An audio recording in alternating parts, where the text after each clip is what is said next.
الحمد لله وكفى وسلام على عباده الذين اصطفى أما بعد فأعوذ بالله من الشيطان الرجيم بسم الله الرحمن الرحيم الذين آمنوا وتطمئن قلوبهم بذكر الله ألا بذكر الله تطمئن القلوب صدق اللہ العظیم۔ اللہ کے رسول صلی اللہ علیہ وسلم نے فرمایا، دو کلمے ایسے ہیں کہ جو اللہ تعالیٰ کو بہت محبوب ہیں، بہت زیادہ پسندیدہ ہیں، یعنی ان کا کہنے والا اور پڑھنے والا اللہ تعالیٰ کو بہت محبوب ہے۔ وہ بندہ جو ان کلمات کا ورد کرتا ہے، ان کلمات کو پڑھتا ہے، اس کا ذکر کرتا ہے، اللہ تعالیٰ کے یہاں اس کا مقام بہت اونچا ہے، بہت بلند ہے۔ زبان پر بہت ہلکے ہیں، یعنی ان کا پڑھنا آسان ہے، اعمال کے ترازو میں بہت وزنی ہیں، یعنی اعمال کے اعتبار سے بہت زیادہ ان کا وزن ہے، بہت ہی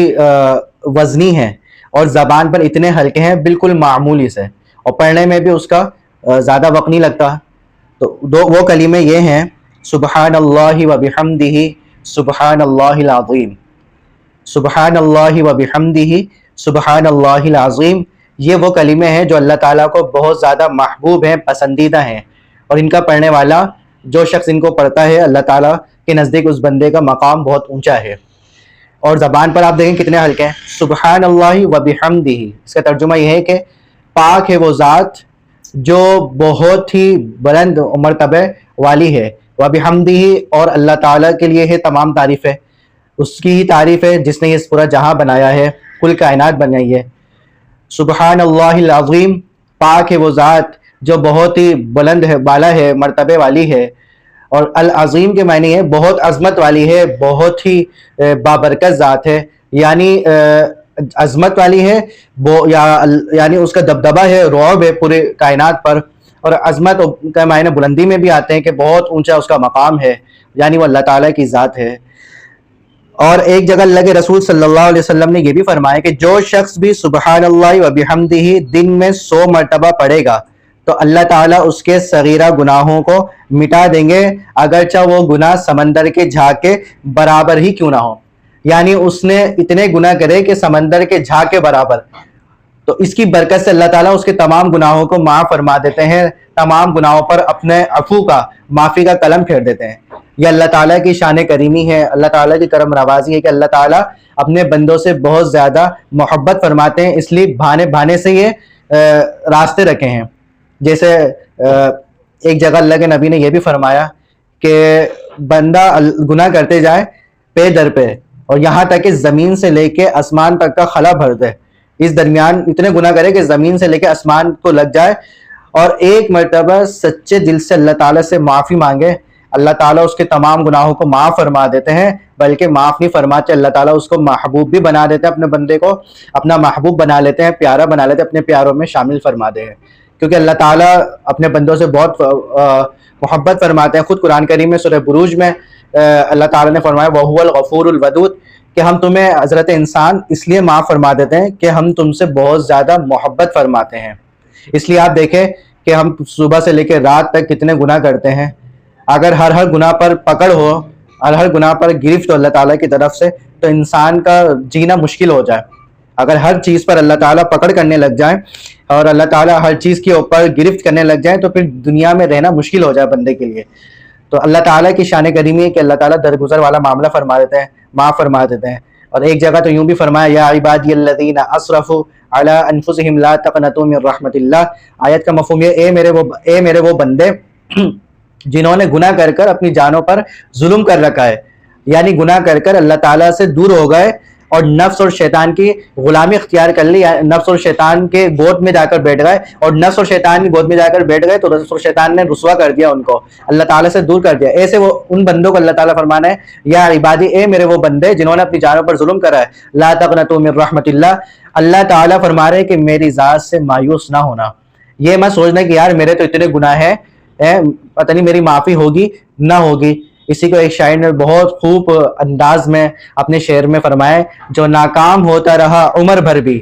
جو ناکام ہوتا رہا عمر بھر بھی، بہرحال کوشش عاشق نہ چھوڑے، یہ رشتہ محبت کا قائم رکھے، جو 100 بار ٹوٹے تو 100 بار جوڑے. اگر 100 بار بھی توبہ ٹوٹ جائے تو مایوس نہ ہو, پھر اللہ تعالیٰ کو منا لے, پھر اللہ تعالیٰ سے رو دھو کے معافی مانگ لے اور اپنا تعلق بحال کر لے. جو رابطہ کٹا تھا گناہوں سے, جو دوری ہوئی تھی, تو اللہ تعالیٰ کو راضی کر لے, رو دھو کے اللہ کو منا لے. سگی ماں کو منانا بہت زیادہ مشکل ہے, لیکن اللہ تعالیٰ کو بنانا, اللہ تعالیٰ کو منانا اس سے زیادہ آسان ہے. بندہ صرف ندامت کے آنسو گرائے اور اللہ تعالیٰ سے معافی مانگے, اللہ تعالیٰ فوراً معاف فرما دیتے ہیں. اور یہاں تک اللہ کے نبی نے فرمایا اگر تمہیں رونا نہیں آتا, دل اتنا سخت ہو گیا گناہ کر کر کے, تو تم رونے والے کی شکل بنا لو, رونے والوں کی شکل اختیار کرو, اللہ تعالیٰ رونے والوں میں تمہیں شامل فرما دیں گے. کتنے جو ہے نا اللہ تعالیٰ کی طرف سے مہربانی ہے کہ اللہ تعالیٰ چاہتے ہیں کہ میرے بندے جہنم سے بچ کر جنت میں چلے جائیں. یہی اللہ کے نبی کی چاہت ہے کہ ہر امتی اللہ تعالیٰ کی رضا خوشنودی حاصل کرے تاکہ جہنم سے بچ کر جنت میں چلے جائے. اور یہی اللہ تعالیٰ بھی یہی چاہتے ہیں, اللہ کے نبی بھی یہی چاہتے ہیں. تو جب کبھی گناہ ہو جائے تو مایوس نہ ہو, جب کبھی گناہ ہو جائے تو مایوس نہ ہو, بلکہ فوراً توبہ استغفار میں لگ جائے. جہاں گناہ ہو جائے, جس جگہ گناہ ہو جائے, اسی جگہ کھڑے ہو کے اللہ تعالیٰ سے معافی مانگے, یا اللہ مجھ سے یہ غلطی ہو گئی, آپ معاف فرما دیں. سچے دل سے آپ توبہ کریں, اور اس وقت جب آپ توبہ کر رہے ہیں تو یہ ارادہ ہو دل میں کہ آئندہ یہ گناہ نہیں کروں گا, عزم مصمم ہو, پکا ارادہ ہو. لیکن اگر بعد میں پھر وہی گناہ ہو جائے پھر توبہ کر لے, کیونکہ اللہ تعالیٰ ہمارے گناہوں سے, اللہ تعالیٰ کو کوئی ضرر نہیں پہنچتا, کوئی نقصان نہیں پہنچتا. ہمارے گناہوں سے ہمیں ہی جو ہے نقصان ہوتا ہے. ہم جو گناہ کرتے ہیں اس سے ہمیں ہی نقصان ہوتا ہے کہ پریشانی اور بے کلی, بے اطمینانی جو ہے قلب کے اندر داخل ہو جاتی ہے. اس لیے اللہ تعالیٰ نے فرمایا, جیسے میں نے شروع میں آیت پڑھی, الا بذکر اللہ تطمئن القلوب, خوب کان کھول کے سن لو, کانوں سے غفلت کی روئی نکال کے سن لو کہ اللہ تعالیٰ کی یاد ہی میں دل کا سکون ہے. الا بذکر اللہ تطمئن القلوب, اطمینان جو ہے, اطمینان قلب وہ اللہ کی یاد میں ہے. وہ بندہ بہت ہی زیادہ جو ہے کیا کہیں گے, بہت زیادہ وہ بندہ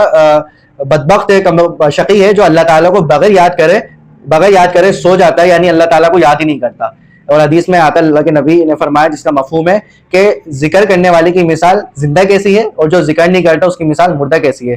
تو ہمیں چاہیے کہ ہم خوب اللہ کو یاد کریں. اور ایک جگہ تو یوں بھی اللہ نے فرمایا, فاذکرونی اذکرکم واشکروا لی ولا تکفرون.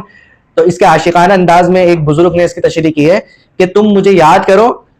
یعنی میرے کو فاذکرونی اذکرکم, تم مجھے یاد کرو, واشکروا لی ولا تکفرون, اللہ تعالیٰ کہہ رہے ہیں تم مجھے یاد کرو, میں تمہیں یاد کروں گا اپنی نعمتوں کے ساتھ. تم مجھے یاد کرو میرے ذکر کے ساتھ, اور میں تمہیں یاد کروں گا اپنی مہربانی, اطاعت, فضل کے ساتھ. یعنی اللہ تعالیٰ فرما رہے ہیں کہ میں خاص تمہارے اوپر کرم فرماؤں گا, رحم فرماؤں گا, تمہارے گناہوں کو معاف فرما دوں گا, تمہارے لیے جنت کا فیصلہ فرما دوں گا, اور زندگی کو پرسکون بنا دوں گا, خوشگوار بنا دوں گا. ہر بندہ چاہتا ہے کہ میں عافیت سے زندگی گزاروں, میرے دنیا کا معاملہ بھی حل ہو جائے اور آخرت کا معاملہ بھی حل ہو جائے. تو اس کا آسان حل یہ کہ اللہ تعالیٰ کو یاد کرے, اللہ تعالیٰ کو اللہ کے جو احکامات ہیں اس کو بجا لائے, اس میں اپنے آپ کو پورا جو ہے انہماک کر کے رکھے, اس کی پوری بجا آوری کرے, اللہ تعالیٰ کے جو احکامات ہیں اس کو پورا کرے اور گناہوں سے بچے. اللہ تعالیٰ ہم سب کو ان تمام باتوں پر عمل کی توفیق نصیب فرمائے. وآخر دعوانا الحمد للہ رب العالمین.